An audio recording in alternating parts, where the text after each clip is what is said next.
In this video, I'm going to show you how to play Please Donate in Roblox. But before that, please don't forget to leave a like and subscribe to this channel. So without further ado, let's start. All you need to do is find an empty stand which we can configure. We need to claim this stand, so just press on E. For buttons to appear on your booth, put clothing or game pass on sale and refresh. We need to close off Roblox and put some items on sale.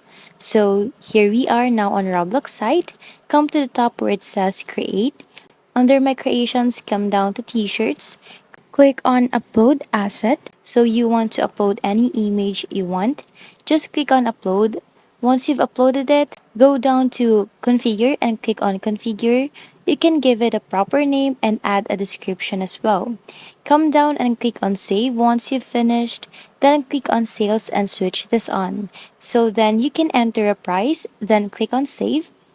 So if you want to receive donations on Please Donate, then you have to click confirm and pay the 10 Robux.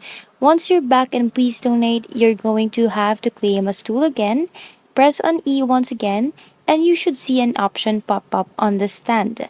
But if you want to edit it, just press on edit again, and then you can now set a name. After that, just click apply. That's all for this video. Thank you for watching, and I'll see you on the next one. Bye!